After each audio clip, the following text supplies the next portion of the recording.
Unsure of your dream? Study abroad destination? Clear your doubts. Videsh Consult. Call 9676502888. Sir boys hostels, girls hostels ఇట్లా separate నడుపుతున్నాము. అట్లనే coliving కూడా నడుపుతున్నాము. ఎట్లా sir, ఎట్లా సాధ్యం? ఇంతసేపు కూడా నేను మీకు అదే చెప్పిన కదమ్మా, కోలింగ్ నడుపుతున్నాను. పర్మిషన్ అదే అంటున్నాను, ప్రభుత్వం వీటిలో ఖచ్చితంగా స్ట్రింజెంట్ యాక్షన్ తీసుకోవాలి. అందులో ఏం జరుగుతుంది, చట్టరీత్యా నేరమా కాదా, అండ్ ఒక వ్యక్తిని, ఒక ఆడ మనిషిని తీసుకొచ్చి ఇంకోటికి ఆర్గనైజ్ ఇన్స్టిట్యూట్, అదేది కోలివింగ్ హాస్టల్ నడిపే వ్యక్తి ఒక మనిషిని తీసుకొచ్చి ఆడు వ్యభిచారం చేయించితే నేరం అని చెప్తుంది చట్టం. అటువంటి చేయించితే 10 సంవత్సరాల శిక్ష అని చెప్తుంది చట్టం. మరి చట్టం ఇది చెప్తున్నప్పుడు, అటువంటి జరుగుతున్నప్పుడు పోలీస్ యంత్రాంగాలు ఎందుకు పని చేయట్లేదు? పని చేయాల్సింది అవే కదా. ఇప్పుడు లీగల్ సర్టిఫికేట్ ఇచ్చినట్టు అయింది కదా సార్. ఇట్లాంటి కోలివింగ్ సర్టిఫికేట్స్ ఎక్కడ ఇవ్వలేదమ్మా. కోలింగ్ పెట్టుకోండి అన్నారు. నేను ఇదివరకు ఇంటర్వ్యూకి స్టార్ట్ అయ్యే ముందే నేను చెప్పిన, కోలివింగ్స్ లో దే ఆర్ 2 డిఫరెన్సియేషన్ ఉండేది. మరి ఇద్దరు ఉన్నది కోలివింగ్ అవుతుంది, ఆడమొగ ఉన్న కోలింగ్ అవుతుంది. ఆడమొగ కలిసి ఉంటే వాళ్ళ ఇష్టపూర్వకంగా ఉంటే తప్పు కాదు, బలవంతంగా ఉంటే తప్పు అవుతుంది. వాళ్ళు వ్యభిచారం చేస్తే తప్పు కాదు, వ్యభిచారం డబ్బులు తీసుకుంటే తప్పు అవుతుంది. ఆడపిల్లను తీసుకెళ్లేసి ఇంకొకరి దగ్గరికి వ్యభిచారం చేయించితే తప్పు అవుతుంది. ఒక ఆడపిల్ల ఇష్టపూర్వకంగా పోయింది వేరైతుంది, ఆమెను బలవంతంగా తీసుకెళ్తే తప్పు అవుతుంది, అది నేరం అవుతుంది. కోలివింగ్ హాస్టల్స్ లో ఆ రూమ్స్ లో ఎవరు ఉంటున్నారు సార్? అంటే తెలుగు రాష్ట్రాల పీపుల్ ఉంటున్నారా, అంటే మన వాళ్ళు ఉంటున్నారా, లేకపోతే మిగతా స్టేట్స్ నుంచి వచ్చిన వాళ్ళు ఉంటున్నారా? నాకు ఒక వాస్తవంగా చెప్పాలమ్మా, ఈరోజు మీరు పొద్దున ఇంటర్వ్యూకి పిలిచినప్పుడు ఈ కోలింగ్ అనే కాన్సెప్ట్ నాకు తెలిసింది. తర్వాత మీరు పిలిచిన తర్వాత 2 గంటలు దాని మీద నేను రీసెర్చ్ చేసేసి ఒక 4 పేజీల డాక్యుమెంట్ ప్రిపేర్ చేసుకున్నాను. అసలు ఏం జరుగుతుంది, ఎక్కడ జరుగుతుంది అని చెప్పేసి మా లీగల్ టీం అంతా కూడా పని చేస్తే తప్ప నాకు ఒక 4 పేజీల డాక్యుమెంట్ బయటికి రాలేదు. వాస్తవం చెప్పాలంటే ఇది నాకు తెలియదు. ఈరోజు మీరు తీసుకొచ్చిన కాబట్టి తెలిసింది. దీన్ని ఖచ్చితంగా అవసరమైతే ప్రభుత్వం దృష్టికి ఇంకా బలంగా తీసుకెళ్లే ప్రయత్నం నేనైతే నా వంతు కృషిగా నేను చేస్తాను. అండ్ మీలాంటి మీడియా ఛానల్ వాళ్ళు కూడా నాకు సహకరించండి. అండ్ ఇది పూర్తిగా ఎరాడికేట్ అయితే ఒకటమ్మా, ఏదో వేరే రాష్ట్రాల నుంచి వస్తున్నారు, ఉద్యోగాల గురించి అని వస్తున్నారు, ఇక్కడ ఉంటున్నారు ఆడపిల్లలు. వేరే రాష్ట్రాల నుంచి ఉద్యోగాల నుంచి వస్తున్నారు, మగవాళ్ళు ఇక్కడ ఉంటున్నారు. ఈ వేరే రాష్ట్రాల నుంచి వచ్చేసి మన రాష్ట్రాన్ని, మన ఊరు కల్చర్ను పాడు చేస్తా ఉన్నారు. ఎగ్జాక్ట్లీ ఆ కన్సర్న్ మన రాష్ట్ర ప్రభుత్వం మీద కానీ రాష్ట్ర ప్రభుత్వ యంత్రాంగాల మీద ఉండాలి. ప్రతిదీ ముఖ్యమంత్రి పర్యవేక్షించాలి, లేకపోతే ప్రతిదీ డీజీపీ పర్యవేక్షించాలి, ప్రతిదీ ఇంకటి కాదు. ప్రతి చోట ప్రతి పౌరుడికి, ప్రతి సిటిజన్కి దీని మీద ఒక అవగాహన ఉండి, దీని మీద నిజంగా వాళ్ళకంట ఒక ఓన్ కన్సర్న్ ఉంటే ఖచ్చితంగా దీన్ని మనం నిర్మూలించగలుగుతాం. సరే, వాళ్ళు ఆడమొగ కలిసి ఉన్నారు, హ్యాపీగా ఉన్నారు, there is no issue at all. But ఆ అట్మాస్ఫియర్ చుట్టూ కల్చర్ను పాడు చేస్తూ ఉన్నారు. ఆ కల్చర్ను ప్రొటెక్ట్ చేయాల్సిన బాధ్యత, ధర్మము, నైతిక విలువలు ప్రతి ఒక్కరి మీద ఉంటాయి. ప్రతి ఇండివిజువల్, ప్రతి ఒక్క భారతదేశ పౌరుడి మీద ఉంటుంది, ప్రతి ఇండివిజువల్ మీద ఉంటుంది. అది ఆ వ్యక్తిత్వ మార్పు మనలో రావాలి. ఒక చోట ఒక బిల్డింగ్ ఉంది, దాని మీద ఒక 50 మంది ఆడళ్ళు మొగాళ్ళు కలిసి వస్తున్నారు, తిరుగుతున్నారంటే చుట్టుపక్కల ఉన్న ఫ్యామిలీస్ మీద ఇంపాక్ట్ అవుతుంది. ఆ ఫ్యామిలీస్ కు పుట్టిన పిల్లలు, యంగ్ గర్ల్స్ మీద ఇంపాక్ట్ అవుతుంది. వీళ్ళు ఆడమొగ ఇద్దరు కలిసిపోయి ఏం చేస్తున్నారన్న ఆలోచన తలంపు వాళ్ళ మైండ్ను పొల్యూట్ చేస్తూ ఉన్నది. దీన్ని పూర్తిగా నిర్మూలించాల్సిన బాధ్యత ప్రభుత్వం మీద ఉన్నది. మనలాంటి బాధ్యత గల పౌరుల మీద ఉంటుంది. మనం చేయాల్సిన బాధ్యత పూర్తిగా సక్రమంగా నిర్వర్తించే చోట మనం నిర్వర్తించినప్పుడు, ఇటువంటి ప్రశ్నించే తత్వాలు బయటకు వచ్చినప్పుడు మనం నిజంగా తలెత్తుకొని గర్వంగా తిరగలుగుతాం. ఈ నేరాన్ని నిర్మూలించగలిగినామని. వాళ్ళకేం సంబంధం లేదమ్మా. కానీ వచ్చి ఆడవాళ్ళని ఈరోజు నేను వీడియోలో చూస్తే చాలా బాధ అనిపించింది నాకు.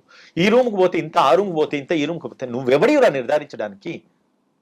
ఒక మహిళ రేట్ వీడు నిర్ధారిస్తున్నాడు. ఆ మహిళకి ఏ పరిస్థితిలో ఆమె అక్కడికి వచ్చిందో తెలియదు. బ్రతకలేని పరిస్థితి. అంటే ఈరోజు లేడీస్ అంటే ఆడలు బ్రతకాలంటే వేరే వేస్ ఉన్నాయి. మానన్నో లేకపోతే శరీరాన్ని అమ్ముకొని బ్రతకాల్సిన పరిస్థితి ఈరోజు వచ్చిందంటే ఇట్స్ ఆల్ మనలో ఉన్న అంటే డిఫెక్ట్సే కదా. ఆ ఫెసిలిటీ ఆ ప్రభుత్వం కల్పించలేకపోతుంది, వాళ్ళ జీవనోపాధి కల్పించలేకపోతుంది. పోనీ అది మన డిఫెక్టే కావచ్చు, వాళ్ళు ఇష్టపూర్వకంగానే ఉన్నారు కావచ్చు, వాళ్ళు డబ్బులు చేసుకొని వాళ్ళ బ్రతుకు వాళ్ళ జీవనోపాధి గడుస్తుంది కావచ్చు. మనం క్వశ్చన్ చేయడానికి ఎటువంటి రైట్ మనకు లేదు. కానీ చేయించే వాళ్ళు చేయించుతున్నారు చూడండి, అది తప్పని నేనంట. దాని ద్వారా కల్చర్ పాడైపోతుంది, అది తప్పని నేనంట. ఆ కల్చర్ పాడైపోవడం వల్ల మన పిల్లలు, మన ఇంట్లో పిల్లలు, మన ఇంట్లో ఆడవాళ్ళు ఎఫెక్ట్ అవుతారు, లేకపోతే మన ఇంట్లో మగ పిల్లలు, లేకపోతే మన పుట్టిన పిల్లలు ఎఫెక్ట్ అవుతారు, అది తప్పని నేనంట. సో దీన్ని అన్నింటిని పూర్తిగా నిర్మూలించాలంటే ప్రతి చోట ఒక పోలీస్ స్టేషన్కి వెళ్తే ఒక సీఐ ఉంటాడు, 4 ఎస్ఐలు ఉంటారు, 10 మంది 20 మంది కానిస్టేబుల్ ఉంటారు. ఎంత లా అండ్ ఆర్డర్ను ప్రొటెక్ట్ చేయడానికి వాళ్ళు ఎంతగానో ఏం చేయగలుగుతారు, ఎంత పాసిబుల్, ఎంత ఇరాడికేట్ చేయగలుగుతారు. అంటే నేనేమంటున్నానంటే, మనము ఈరోజు సరే ఇంటర్వ్యూ 10 మంది చూస్తారు, 100-1000 మంది చూస్తారు, అది తెలియదు. కానీ చూసే ప్రతి వ్యక్తి ఇన్స్పైర్ కావాలి, వాళ్ళ చుట్టూ ఏం జరుగుతుందో వాళ్ళు గమనించాలి. అది తప్పంటే ఖచ్చితంగా ప్రశ్నించాలి, ప్రభుత్వం దృష్టికో పోలీస్ దృష్టికో తీసుకెళ్ళాలి. డైల్ 100 ఉన్నది, మీరు చేసినట్టు ఖచ్చితంగా రికార్డ్ అవుతుంది. వన్స్ ఒకసారి డైల్ 100 కొడితే పోలీసులు వచ్చేసి ఎక్కడ ఏ తప్పు జరిగినా కూడా వాళ్ళు ఖచ్చితంగా చర్య తీసుకుంటారు. వాళ్ళు తీసుకోకపోతే కోర్ట్స్ ఉన్నాయి, లేదంటే కనుక ప్రభుత్వం హైయర్ అఫీషియల్స్ ఉన్న వాళ్ళకి ఇన్ఫార్మ్ చేయాలి.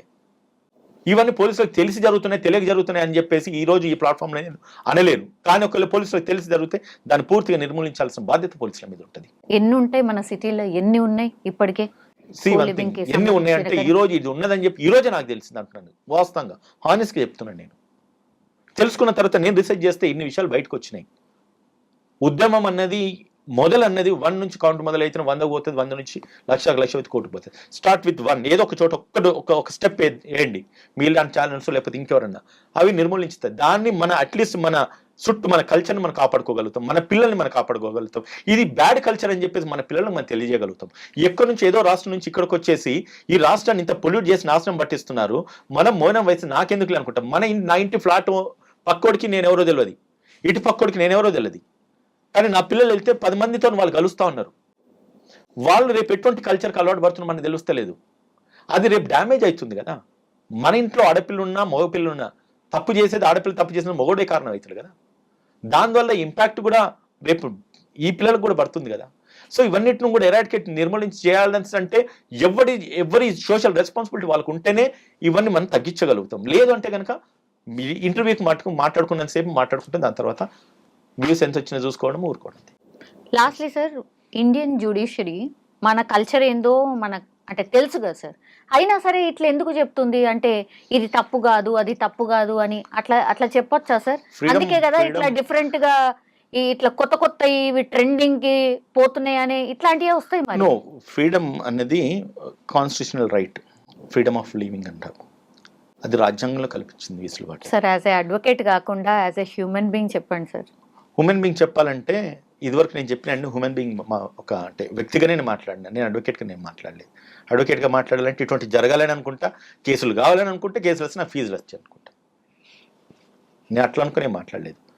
ఇంతసేపు మాట్లాడింది ఒక వ్యక్తిగా, ఒక సాధారణ పౌరుడిగా మాట్లాడినా. ఇప్పుడు కూడా అదే చెప్తున్నా. అక్కడ చట్టం ఏం చెప్పిందని చెప్తున్నా. లాయర్గా నేను మాట్లాడాలి కాబట్టి చెప్తున్నా. చట్టంలో ఉన్న వెసులుబాటుని దాన్ని ఒక అంటే వాడికోలేకంటే ఆసరగా తీసుకుంటున్నారు, అడ్వాంటేజ్ కింద తీసుకుంటున్నారు. దానివల్ల సిస్టమ్ కల్చర్ మొత్తం పాడైపోతుంది. అది మనకు ఇంపాక్ట్ ఖచ్చితంగా డైరెక్ట్లీ ఆర్ ఇండైరెక్ట్లీ మన మీద ఇంపాక్ట్ పడుతుంది. సో కాబట్టి నేనేమంటున్నానంటే మన స్టేట్ రెవెన్యూ, మన కంట్రీ రెవెన్యూ, మనం కడుతున్న ట్యాక్స్లు, మనం కడుతున్న ఈ యొక్క డబ్బు కూడా ఉచితాలకు దానికి దీనికని మనం ఇస్తున్నాం. కానీ ఇటువంటి నిఘా విభాగాలకు కానీ లేదంటే కనుక ఇటువంటి సోషల్ యాక్టివిస్టులను ప్రమోట్ చేసి పబ్లిక్లో ఒక అవేర్నెస్ తీసుకొచ్చి ఇవన్నీ నిర్మూలించాలి, ఎరాడికేట్ కావాలి అన్న ఒక సిస్టాన్ని జనరేట్ చేయడానికి మనము పూర్తి ఫుల్ ఫ్లెడ్జ్ అటెన్షన్ పెట్టట్లేదు. ఫుల్ ఫ్లెడ్జ్ ఫండ్స్ లేకపోతే ఎంకరేజ్మెంట్ ఇవ్వట్లేదు. వన్స్ ఒక్కసారి ఏదో జరిగింది, ఢిల్లీలో ఎవరు చనిపోయినంటే అప్పుడు ఇంటర్వ్యూకి వచ్చింది నేను మీ దగ్గరికి. సరే అది శిక్ష పడింది, మీలాంటి వాళ్ళు మాలాంటి వాళ్ళు వాయిస్ రైజ్ చేస్తారు. దాని తర్వాత జరగకుండా ఏం చేయాలి అన్నది ఇవాళ చైల్డ్ వెల్ఫేర్ కమిషన్స్ ఉన్నాయి, ఉమెన్ కమిషన్స్ ఉన్నాయి, ఇప్పుడు పోలీసులో షీ టీమ్స్ అని ఉన్నాయి, సైబర్ క్రైమ్ నిర్మూలించడానికి సైబర్ క్రైమ్స్ ఉన్నాయి, లాస్ ఉన్నాయి. ఎంత మటుకు మనం పబ్లిక్లో తీసుకెళ్ళగలుగుతున్నాం చెప్పండి. ప్రభుత్వం దానికి ఒక డిపార్ట్మెంటు, ఒక యంత్రాంగం ఉన్నది, పని చేస్తుందన్న విషయం ఏ కామన్ మ్యాన్కి తెలియదు. ఒక మహిళకు అన్యాయం జరిగితే షీ టీమ్స్ అన్నది ఒకటి ఉన్నదని ఎక్కువ మంది తెలియదు. అది అడ్వర్టైజ్ కూడా మనం చేయలేని పరిస్థితిలో మనం ఉన్నాం. అవన్నీ కనుక మనం పబ్లిక్లోకి అవేర్నెస్ తీసుకెళ్ళగలిగితే ఖచ్చితంగా మనం ఒక్క ప్రాణాన్ని కాపాడినా, ఒక మానాన్ని కాపాడినా మన జీవితానికి అది ధన్యం అయిపోతుంది, చాలు కదా. సో అది కూడా మనం చేయలేకపోతుంది. మేబీ చేసేవాళ్ళు చేస్తున్నారు, సరే అవకాశం వచ్చింది నేను మాట్లాడుతున్నాను కాదు, చేసేవాళ్ళు చేస్తున్నారు, పని ఫుల్ ఫ్లెడ్జ్డ్గా కావట్లేదు. ప్రశ్నించే వాళ్ళు ఖచ్చితంగా బయటికి రావాలి. ప్రశ్నించాలని ఆలోచన వచ్చిన వాళ్ళు కూడా ప్రశ్నించే చోట కూడా ప్రశ్నించాలి. ఉట్టిగానే మన ప్రభుత్వాన్ని బ్లేమ్ చేస్తున్నామా, పోలీసులను బ్లేమ్ చేస్తున్నామా, సరే ఏదో మీలాంటి వాళ్ళు పిలిచినా నాలాంటి వాడు వాగిపోయింది అనేది కాదు. మన చుట్టూ ఏదైనా జరిగిందంటే దాన్ని ఖచ్చితంగా మనము స్టాప్ చేయాలి. సింపుల్ ఎగ్జాంపుల్ చెప్తాం. మనం రోడ్డు మీద పోతాం, ఎవరికన్నా కింద ఏదైనా యాక్సిడెంట్ అయిందో లేకపోతే ఇంకోటి అయిందో, 100 వెహికల్స్ పోతే కానీ అక్కడ 4-5 ఉంటారు.